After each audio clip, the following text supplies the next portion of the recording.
Hey y'all, it's Dr. OT Traveler back with another video. This one a little different than what I'm usually putting up.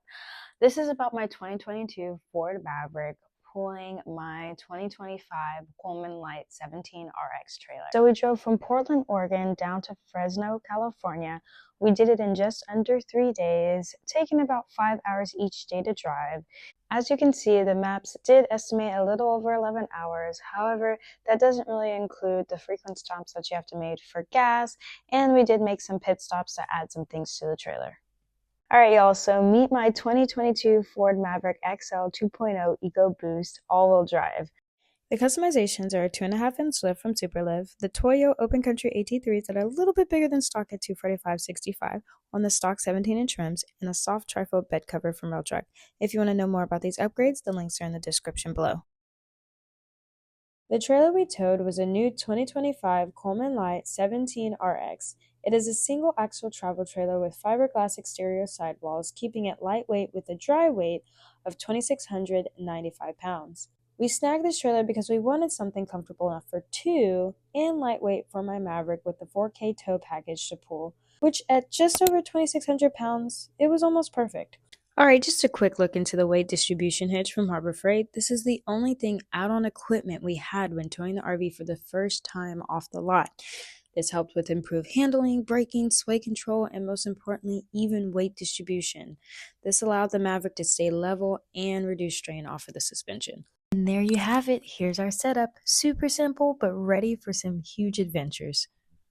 All right, y'all. So, of course, on the big day, pulling the RV off the lot for the first time, yes, it was pouring rain.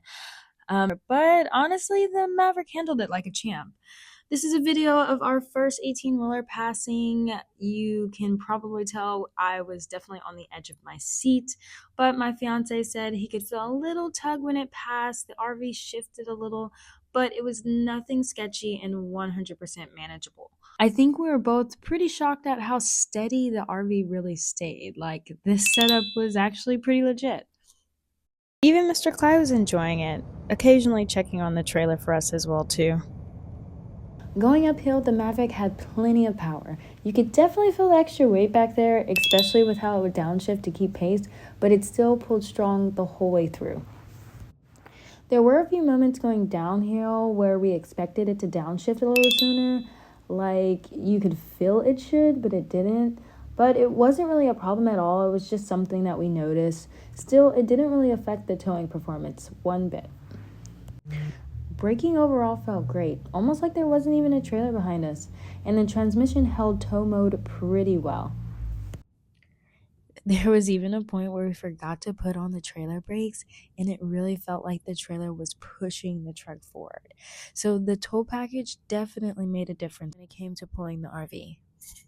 Alright, after seeing those beautiful Oregon views, we finally hit our first stop in Redding, California. We checked the numbers and we were averaging about 13.9 miles per gallon while towing. Honestly, it did suck, but that does come with towing. We're feeling pretty good for the setup so far, but we did do a little research while driving. We found that there's an anti-sway control kit that works with our weight distribution hitch, and it was only $30. The reviews were solid, so we figured why not give it a shot. And we did notice while the 18-wheelers were passing and really fast cars that we did feel a little bit of movement from the trailer. So we wanted to give it a try to see if it made the ride even smoother. So we found a Harbor Freight in Redding, California, grabbed the trailer sway control kit, and found a safe place in the parking lot to put it on. When we looked through the reviews, a lot of the people said the self-tapping screws weren't the best, and, well, they were not lying. We tried to make it work, but after struggling with it ourselves, we knew we needed another plan. Thankfully, one of the other reviews suggests ditching the self-tapping screws altogether, using screws, nuts, and washers instead, and that made all the difference. Not only did it save us a ton of time, but the install feels way more secure. So here's just a quick video of just the start of it, of us drilling in the hole. We had to get the drill bit and the screws for this project, but overall it was way worth it because of the safety aspect behind it. And just like that, we were all set and ready to continue the adventure. Here's just a quick clip of the Maverick pulling the RV out. This is with the new sway kit on there. Everything was looking great and we were ready to get back on the road.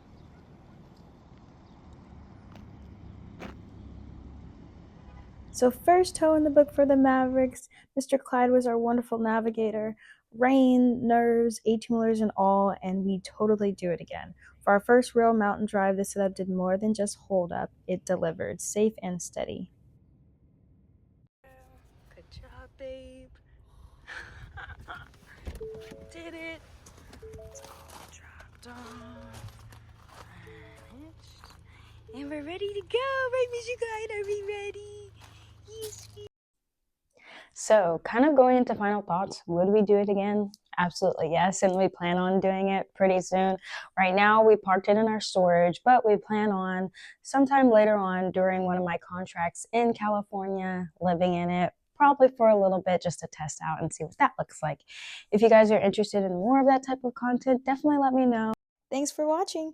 If you found this helpful, hit that like and subscribe button. It's Dr. OT Traveler, where I highlight my unique destinations, outdoor adventures, and traveling experiences.